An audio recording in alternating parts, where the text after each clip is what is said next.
Good afternoon from Cali. So Cali is in Colombia. It's a country in South America. So I'm taking a short break. So I wanted to quickly record this video. I want to talk today about some of the key mistakes, I would call them blunders, that the United States made, that India is either in the process of making or has already made these mistakes. Okay. So the first one is what I would call the car-centric urban design.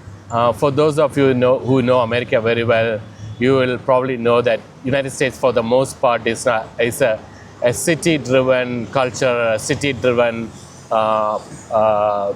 politics. One of the key reasons for that is the massive highway systems that were built in the United States in the 50s, 60s, and 70s, connecting the various American cities. So typically what would happen is you can get into a car from, say, Philadelphia and drive within 5 hours to another city like Pittsburgh, and you basically don't have to get off the highway. There are rest areas and things like that. So you don't have to get off the highway for filling gas or eating food or anything of that sort. This looks very good on the surface, but this has a major problem, which is this has completely hollowed out the country. Many Americans believe that. The reason being, all the towns that are in between, say, Philadelphia and Pittsburgh, they don't have the all the young people have left those towns to the cities, you are driving through those cities without even stopping or even paying attention. So there is a huge economic loss that typically they get from passing by people. So all those kind of trade and economic activity has completely died. So this is a model that is a very good model if you are in a city and traveling to another city, but it's not a good model to improve the rural areas. So this mistake is being committed by India as well. So in Jan, when I went to Kerala, I noticed for the first time the highway that they are building from Trivandrum to Cochin.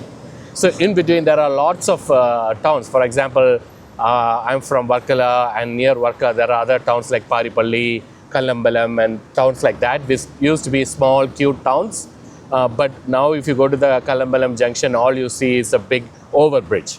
So the whole town that was there for hundreds of years, all that has to show for it right now is like an overbridge, and cars and buses and lorries are going at super high speed over these bridges. Some of them are still being constructed, but you can already see the impact.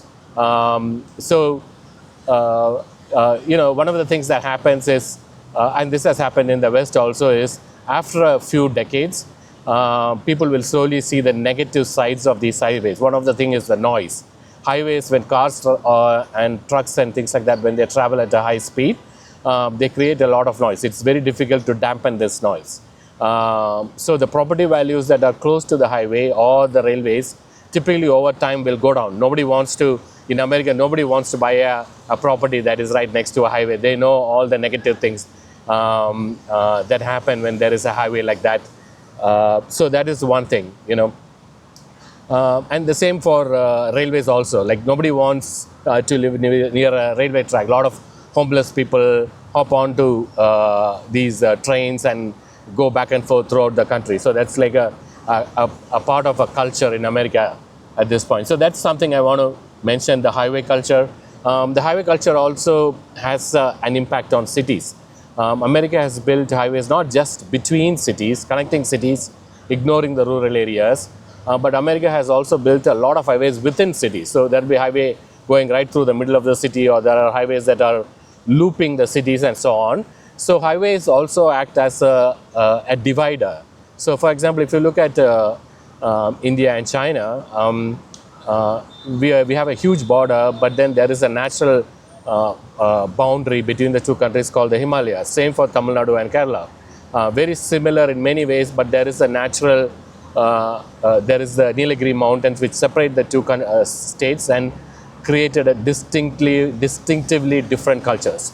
And highways are like that. So if you build a highway through the middle of the city, there will be some neighborhoods on the other side of the highway which over a period of time will develop totally differently from this side of the highway, and it's very difficult for people to travel back and forth, because you to cross like a 4-lane highway, 8 lanes total, it's not easy. Like, you have to build maybe tunnels, or maybe put bridges over the highways, and those things are expensive. But over a period of time, the city gets divided into good and bad neighborhoods. So I wanted to mention that as my number one point.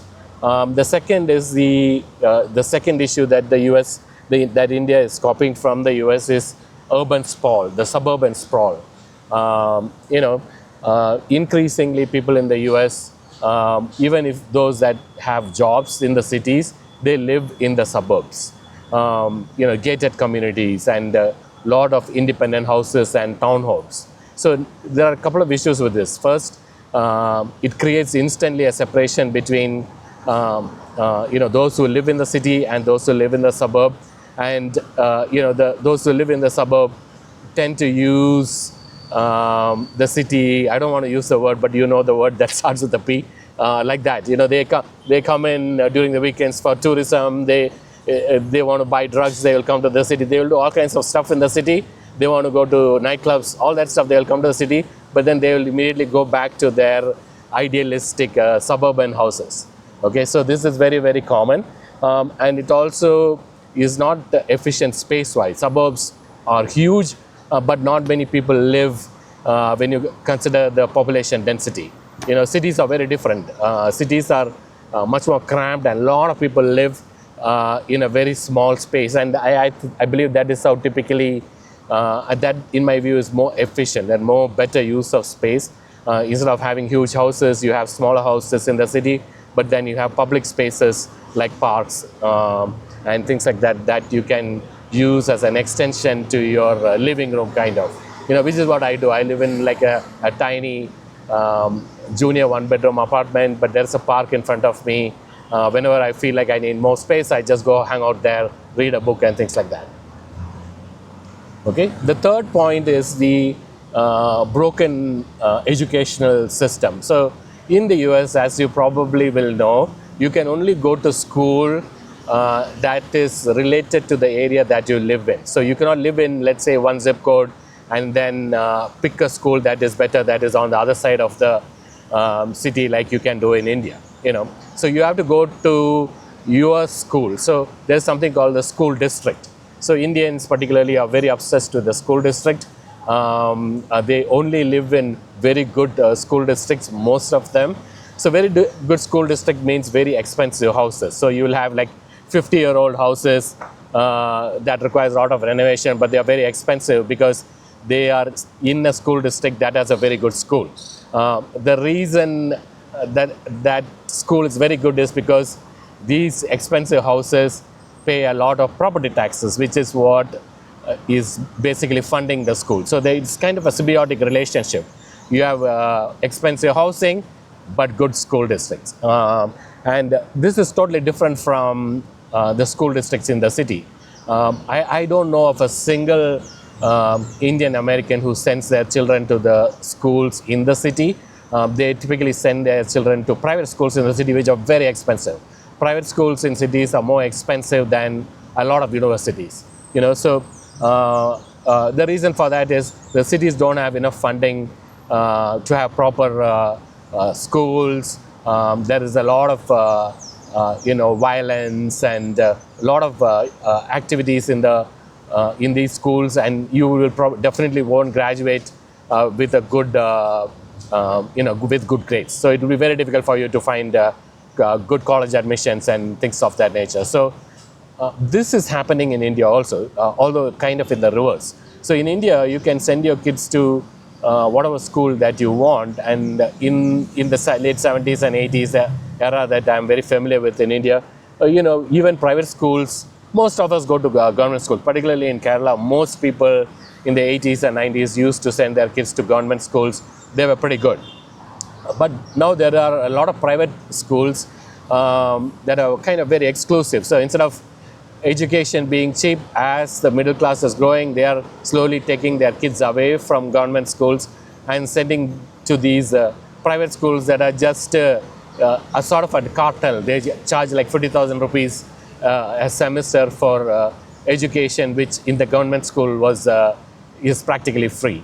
So that kind of a separation that has happened in the U.S. between government schools in the cities to the government schools in the suburbs has happened in India also between the government schools and the private schools. So I went to a private school a little bit in India myself, but the tuition fees were very small. Like I think it was like something like 100 rupees a month or something, but that's not the case now. Like, there are a lot of very, very expensive private schools in India also, and kids who go to those private schools don't get a chance to mingle with other kids who are living right next to them in their own communities, because those kids might be poorer and they can only go to the government school. So there is a segregation of society that is happening, that has happened already to a great extent in America.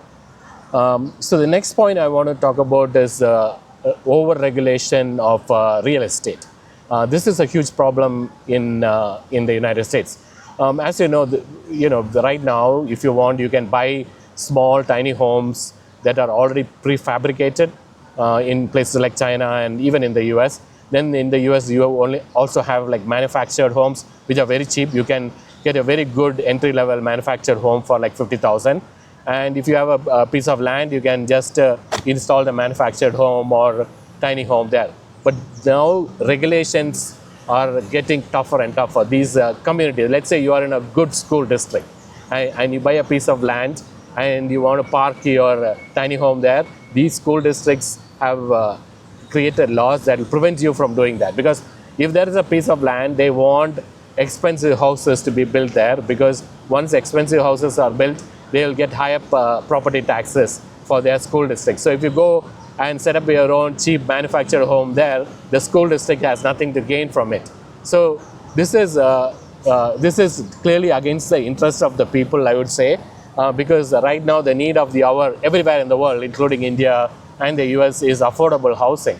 And affordable housing, so these regulations in India and places like countries like the US, they are anti-affordable housing. And you can clearly see this happening in India also. Like if you take your house and you want to renovate, they'll come up with a whole bunch of documents that you have to sign, permissions you have to get, and it'll take probably months, if not years, to do it. And all kinds of other regulatory barriers to prevent affordable housing coming up. Okay, and the last point I want to mention is debt. Okay, so when I was young, there is no credit card or anything of that sort in India. I think the only thing I was familiar with is the diner's card. I don't know if that is considered a credit card. That was the only thing that was there in India in the 80s and early 90s. But the culture of debt, that has completely wiped out India, has wiped out the US. As you know, most Americans are deeply in debt. They may have a middle class lifestyle. I see a lot of comments from people saying that United States has clean water, clean air, this and that. That doesn't matter. A lot of Americans cannot sleep at night properly because they have a huge debt that they have to repay. And if they lose their job, clean air and clean water doesn't help them. They need another job because these credit card bills are due. The United States as a country has a debt of $40 trillion. So to give you an idea, India's entire GDP is just about 4 trillion. Okay, but United States debt alone is 40 trillion. Okay, and that debt is growing at a 2 trillion per year rate. Okay, there is no plan in place right now to control that debt at all. So I don't see this debt coming out anytime soon. And India is getting into the exact same problem. Everywhere the debt culture is there. Credit cards are available. People are buying houses with huge mortgages. They are buying cars using loans. All of that eventually will get you into debt. Not only you as an individual, but the country as a whole. So that is a culture that I believe is mostly something that was predominantly Western. I don't want to say the credit culture is just historically only the West. Of course, all this existed in all the known world, but the rate at which this is being done has dramatically increased in the West, and it has reached severely severe levels in the West, but it is slowly growing in India. So I just wanted to take a moment from my short vacation here in Cali and mention these points. I'm getting a lot of comments in my videos. Please keep them coming. I am trying my best to respond to all these comments myself, hopefully there is enough of a knowledge base in the video and the comments. Hopefully that will help people make better informed decisions. All right, thank you very much. I'll talk to you soon. Bye.